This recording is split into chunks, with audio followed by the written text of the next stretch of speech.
આપણા ઋષિ મુનિઓએ પાપ પુણ્યો સ્વર્ગ નર્ક આદિનો વિચાર કરીને મનુષ્યની સારા માર્ગે ચાલવા, સારા કર્મો કરવા, જપ તપ વ્રત ઉપવાસ કરવાનું સૂચન કરેલું છે. આ દરેકમાં એકાદશી વ્રતનું મહાત્મ્ય ખૂબ જ મોટું છે. એકાદશી એટલે કે 11. એકાદશીનું આ વ્રત ભગવાન શ્રી હરિ વિષ્ણુને સમર્પિત છે. જે વ્યક્તિ પૂરી શ્રદ્ધા અને નિયમથી એકાદશીનું આ વ્રત કરે છે તેના પૂર્વ જન્મના પાપ દુઃખ કષ્ટ દૂર થાય છે. ધન વૈભવ લક્ષ્મી યશ કીર્તિ અને સંતાનની પ્રાપ્તિ થાય છે.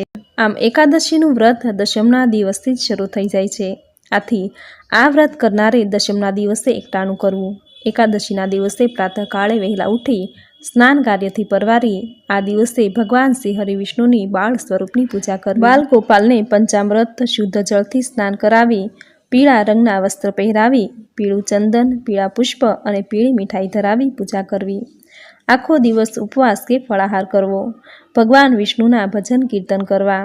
આ દિવસે દીપદાનનું મહાત્મ્ય છે. આ દિવસે દીપદાન કરવાથી અશ્વમેઘ યજ્ઞ કર્યાનું પુણ્ય ફળ પ્રાપ્ત થાય છે. આ દિવસે નિસંતાન દંપતી સંતાન ગોપાલ સ્તોત્રનો પાઠ પૂરી શ્રદ્ધાથી કરે છે તો તેને અવશ્ય સંતાન પ્રાપ્તિ થાય છે.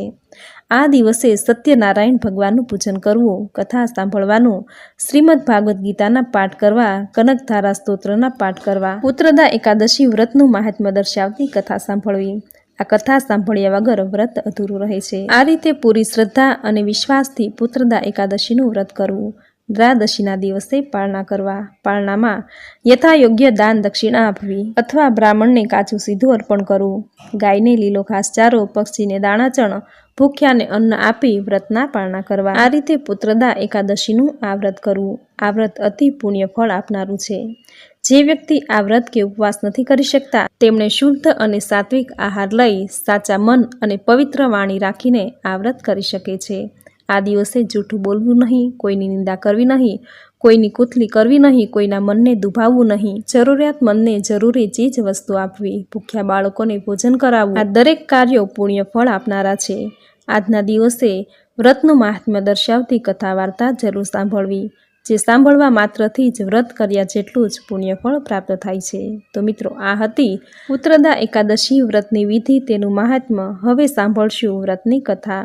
બોલો ભગવાન શ્રી હરિ વિષ્ણુની જય. ધર્મરાજ યુધિષ્ઠર બોલ્યા, હે ભગવાન, તમે હવે મને શ્રાવણ માસના શુક્લ પક્ષની એકાદશીની કથા સંભળાવો.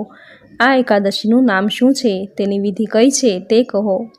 શ્રી કૃષ્ણ ભગવાન બોલ્યા, હે રાજન, તમે શાંતિપૂર્વક શ્રાવણ માસની શુક્લ પક્ષની એકાદશીની કથા સાંભળો. દ્વાપર યુગના પ્રારંભમાં મહિષ્મતી નામની નગરી હતી. તે નગરીમાં મહાજીત નામનો એક રાજા રાજ્ય કરતો. તે પુત્રહીન હતો, તેથી તે સદૈવ દુઃખી રહેતો હતો. તેને રાજ્ય કષ્ટદાયક પ્રતીત થતું હતું.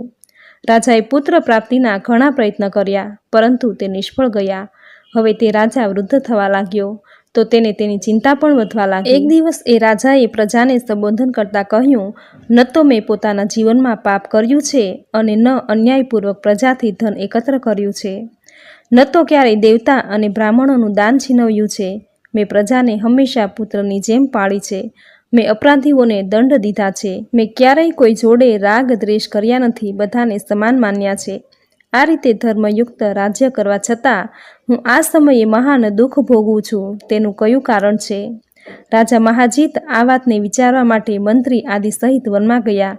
ત્યાં વનમાં જઈને એમણે મોટા મોટા ઋષિ મુનિઓના દર્શન કર્યા. એ સ્થાન પર એમણે વયોવૃદ્ધ અને ધર્મના જ્ઞાતા મહર્ષિ લોમશના દર્શન કર્યા. બધાએ મહર્ષિને પ્રણામ કરી એમના સન્મુખ બેસી ગયા. એમના દર્શનથી બધાને ખૂબ પ્રસન્નતા થઈ અને કહેવા લાગ્યા, હે દેવ, અમારા અહોભાગ્ય છે કે અમને તમારા દર્શન થયા.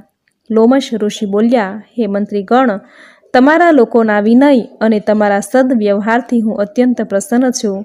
તમે મને તમારું આવવાનું કારણ બતાવો. હું તમારું કાર્ય પોતાની શક્તિ અનુસાર અવશ્ય જ કરીશ, કારણ કે અમારું શરીર પરોપકાર માટે જ બન્યું છે. લોમેશ ઋષિના વચન સાંભળી મંત્રી બોલ્યા, હે મહર્ષિ, તમે અમારી વાત જાણવામાં બ્રહ્માથી પણ વધુ છો. તેથી તમે અમારો સંદેહ દૂર કરો. મહિષ્મતી નામની નગરીમાં મહાજીત નામનો ધર્માત્મા રાજા છે. તે પ્રજાને પુત્રની જેમ પાળે છે, છતાં તે પુત્રહીન છે. તેનાથી તે અત્યંત દુઃખી રહે છે. અમે લોકો તે રાજાની પ્રજા છીએ. અમે લોકો તેમના દુઃખથી દુઃખી છીએ, કારણ કે પ્રજાનું એ કર્તવ્ય છે કે રાજાના સુખમાં સુખ માને અને દુઃખમાં દુઃખ માને. એમના પુત્રહીન હોવાનું હજી કારણ પ્રતીત થયું નથી. તેથી અમે લોકો તમારી પાસે આવ્યા છીએ. જ્યારે અમને તમારા દર્શન થયા તો અમને પૂર્ણ વિશ્વાસ છે કે અમારું કષ્ટ અવશ્ય જ દૂર થઈ જશે. મહાન પુરુષોના દર્શન માત્રથી જ પ્રત્યેક કાર્યની સિદ્ધિ થાય છે. તેથી હવે તમે અમારા રાજાને પુત્ર થાય તેવો ઉપાય બતાવો. લોમશ ઋષિએ એક ક્ષણ માટે નેત્ર બંધ કર્યા અને રાજાના પૂર્વજન્મનો વિચાર કરવા લાગ્યા. તે વિચાર કરીને બોલ્યા, હે શ્રેષ્ઠ પુરુષો, આ રાજા પાછલા જન્મમાં અત્યંત નિર્ધન તથા ખરાબ કર્મો કરતા હતા. તે એક ગામથી બીજા ગામ ફરતા હતા.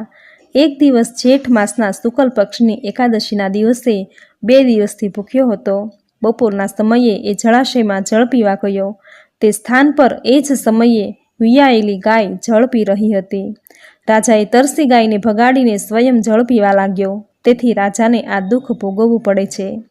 એકાદશીના દિવસે ભૂખ્યા રહેવાથી એ રાજા થયો અને તરસી ગાયને હટાવવાથી પુત્ર વિયોગનું દુઃખ ભોગવવું પડે છે. તેથી બધા લોકો બોલ્યા, હે મહર્ષિ, શાસ્ત્રોમાં એવું લખ્યું છે કે પુણ્યથી પાપ નષ્ટ થઈ જાય છે. તેથી કૃપા કરીને તમે રાજાના પૂર્વજન્મના પાપ નષ્ટ થવાનો ઉપાય બતાવો, કારણ કે એ પાપનો ક્ષય થવાથી પુત્ર રત્નની ઉત્પત્તિ થશે. મુનિના વચનોને સાંભળી લોમશ ઋષિ બોલ્યા, હે સજ્જનો, જો તમે શ્રાવણ માસની શુક્લ પક્ષની પુત્રદા એકાદશીનું તમે બધા લોકો વ્રત કરો અને રાત્રિએ જાગરણ કરો અને તે વ્રતનું ફળ રાજાને પ્રદાન કરી દો, તો તમારા રાજાને પુત્ર પેદા થશે. ત્યારે સમસ્ત દુઃખ નષ્ટ થઈ જશે. મંત્રીઓ સહિત સમસ્ત પ્રજા મહર્ષિ લોમશ ઋષિના વચન સાંભળી પ્રસન્નતાપૂર્વક પોતાના નગરમાં પાછા આવ્યા. એ બધા લોકોએ શ્રાવણ માસના શુક્લ પક્ષની એકાદશીને લોમશ ઋષિની આજ્ઞા અનુસાર વિધિપૂર્વક વ્રત કર્યું અને દ્રાદશીએ એમનું ફળ રાજાને આપ્યું. એ પુણ્યના પ્રભાવથી રાણીએ ગર્ભધારણ કર્યો અને 9 મહિના બાદ અત્યંત તેજસ્વી પુત્ર રત્ન ઉત્પન્ન થયો. હે રાજન, તેથી આ એકાદશીનું નામ પુત્રદા એકાદશી પડ્યું છે. જે મનુષ્ય પુત્ર રત્ન પ્રાપ્ત કરવા ઈચ્છે છે તેને આ એકાદશીનું વિધિપૂર્વક વ્રત કરવું જોઈએ. આ વ્રતના પ્રભાવથી આલોક અને પરલોકમાં સ્વર્ગ મળે છે. ઇતિ શ્રી શ્રાવણ માસે શુક્લ પક્ષે પુત્રદા એકાદશી વ્રત કથા સંપૂર્ણ. બોલો ભગવાન શ્રી હરિ વિષ્ણુની જય. તો મિત્રો, આ હતી પુત્રદા એકાદશી વ્રતની વિધિ, તેનું મહાત્મ્ય અને કથા વાર્તા. હવે સાંભળશું પુત્રદા એકાદશીની આરતી સુંદર શબ્દોમાં. ઓમ જય પુત્રદા એકાદશી, જય જય પુત્રદા એકાદશી. શ્રાવણ પક્ષે ફળતી, શુક્લ પક્ષે મળતી, મહાજીત રાજા સુધાર્યા, ફર્યા દ્રષ્ટિ કરતી. ઓમ જય પુત્રદા એકાદશી. પુત્ર પ્રાપ્તિ સંઘે કરાવે, વ્રત પૂજા જે દિખલાવે. કાર્ય સિદ્ધિ થાય, કાર્ય સિદ્ધિ થાય, માર્ગ સત્ય બતાવે. ઓમ જય પુત્રદા એકાદશી. વ્રત પુત્રદા એવું ફળતું, સંતાન સુખ સૌને મળતું, સંતાન સુખ સૌને મળતું. કિલોલ કરે આંગણે રે, કિલોલ કરે આંગણે રે, સુખડું ન્યારું ધરતું. ઓમ જય પુત્રદા એકાદશી. ઓમ જય પુત્રદા એકાદશી. બોલો ભગવાન શ્રી હરિ વિષ્ણુની જય. તો મિત્રો, આ હતી પુત્રદા એકાદશી વ્રતની વિધિ, તેનું મહાત્મ્ય તેમજ આ દિવસે સાંભળવામાં આવતી મહાત્મ્ય કથા સાથે સુંદર શબ્દોમાં પુત્રદા એકાદશી વ્રતની આરતી સાંભળી. મિત્રો, એકાદશીનું આ વ્રત ભગવાન શ્રી હરિ વિષ્ણુને અતિ પ્રિય છે.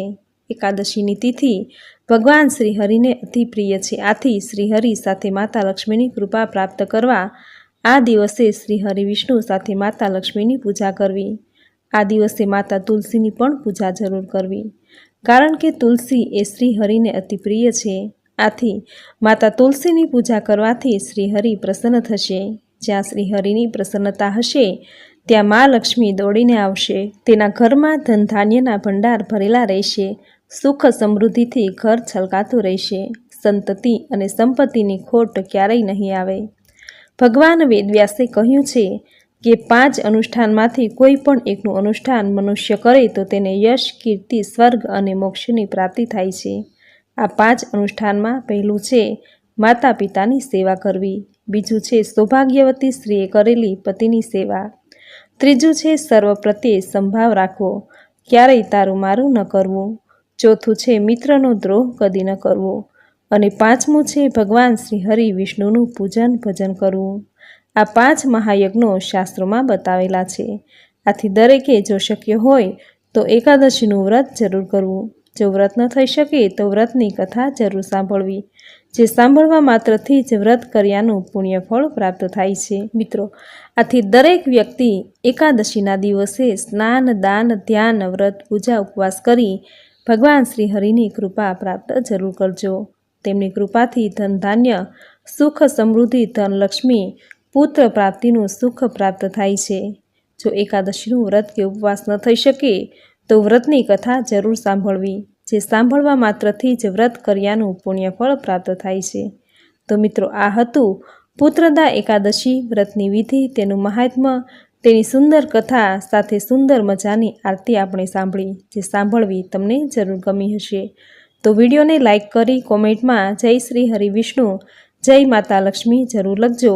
ચેનલ પર નવા છો તો ચેનલ સબસ્ક્રાઈબ કરી બાજુમાં બેલ આઇકન પ્રેસ કરી દેજો, જેથી આપણા દરેક નવા વિડીયોની નોટિફિકેશન આપને મળતી રહે. તો ફરી મળીશું આવી જ નવી ધાર્મિક માહિતી, નવી ધાર્મિક કથા સાથે. ત્યાં સુધી આપ સૌને મારા જય શ્રી કૃષ્ણ.